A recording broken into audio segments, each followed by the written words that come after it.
My wife is mad I caught her cheating and demand an NDA regarding her affair in exchange for more than 50% of my assets. My wife and I began dating in 2000 and married in October of 2005.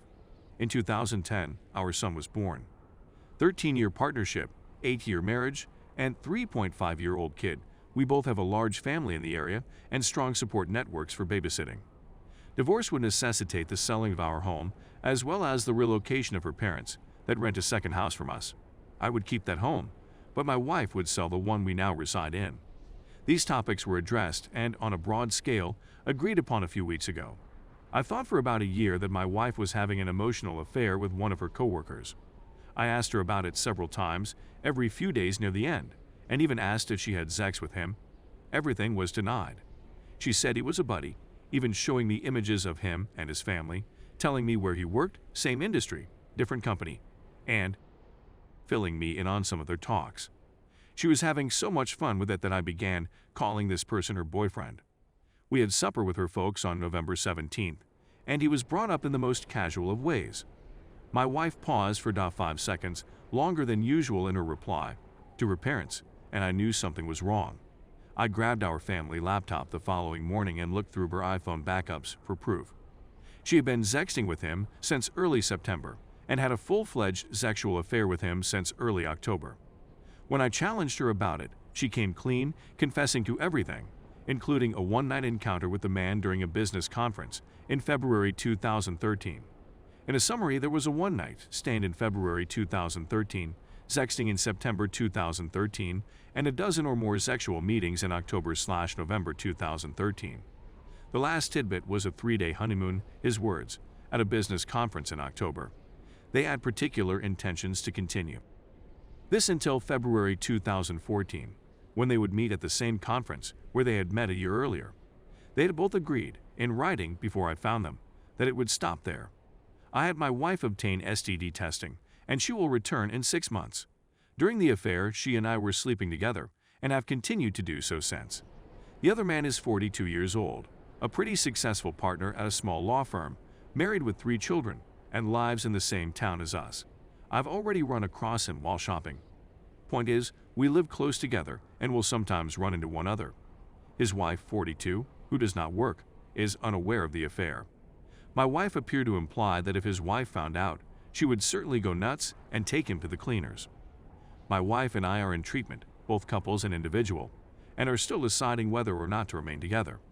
She's 50/50 at this point, and I'm 25/75 or 75/25 depending on the day. We are quite respectful to one another, and I feel we still have mutual affection for each other.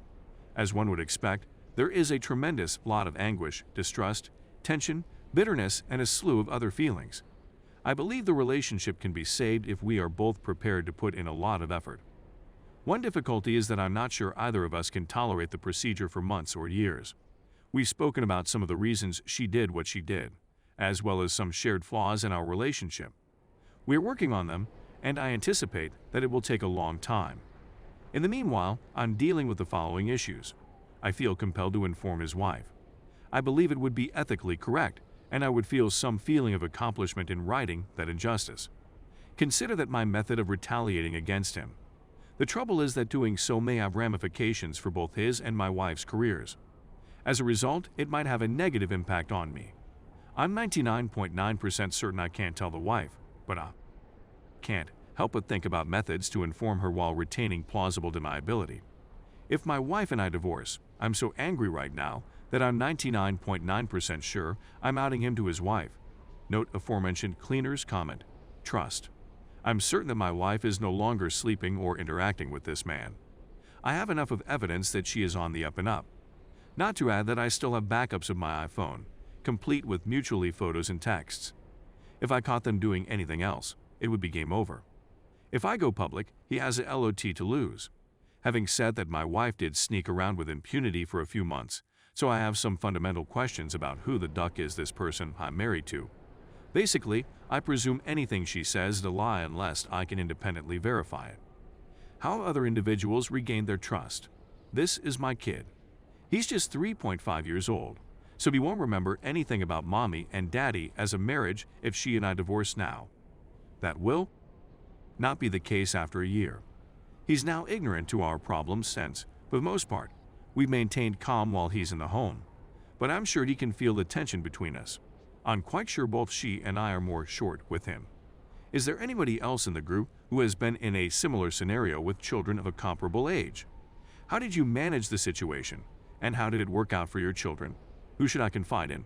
Her parents, sister, and a close friend have all been informed. I've told the same thing, as well as a few out-of-town acquaintances. In a nutshell, we've kept this mostly secret from our local friends, coworkers, and so forth. Of course, a part of me wants to stand on a figurative hilltop and tell everyone. However, even if we do get through this, I'm not sure I want that ghost to follow us about in public for the rest of our lives. Finally, do you have any additional suggestions, questions, or comments? I'm sure I left something out. This forum has suddenly become my primary public outlet. Update 1. Okay, everyone. Just a little update. I'm on my phone in bed. The wife is in the guest room. You may probably tell from that sentence that I have the steely reserve of a child. She had gone out for drinks with a committee on which she serves. Mutual friend is not on it. I must have been behaving strangely. I'm generally humorous and lighthearted with her, but I think I was rather stoic. So when we arrived to the restaurant, she began lecturing me about my envy. I can show you the agenda for the meeting if you don't believe me, etc. In the preceding 26 days, I had questioned her about MF, mutual friend, appropriate initials. So I broke down at the restaurant and told her everything I knew. I held my calm as best I could and ate and drank margaritas while she didn't eat at all.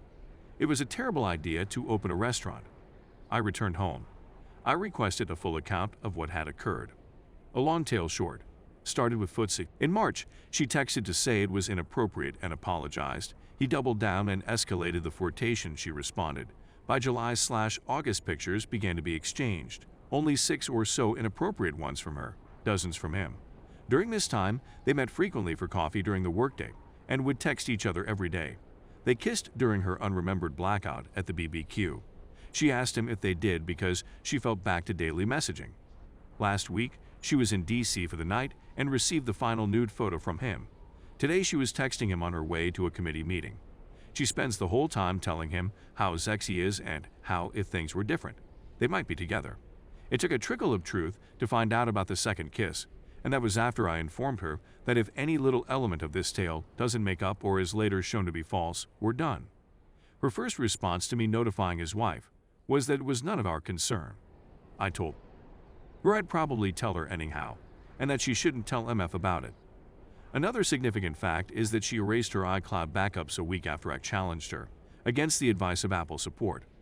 To be fair, her phone was experiencing serious problems, which were resolved by erasing the backup, but it was still quite useful.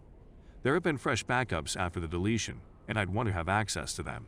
She is now saying no, but if there is to be any reconciliation, this is a sticking issue for me. I told her I was going insane in my head over what had happened, and that this would at least solidify my understanding of what had happened over the previous month. I spent the previous month trying hard to become a better spouse and partner for her, and she was still sexting MF, and the pace of his nude selfies was even starting to ramp up at the end. This is where we are right now. I'll focus on determining my next steps. I'll keep you posted if anything new comes to light or if any progress is achieved. I promise I was a wonderful spouse. I'm devastated. Update 2. My D-Day occurred 1 year ago tomorrow morning. Oh my goodness, the time has flown by.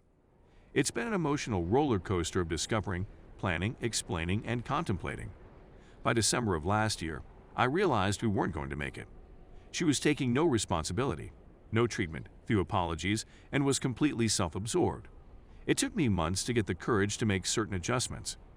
My SDBX was still hesitant to do anything by April, and it was evident that I was not, and would never be, a priority in her life.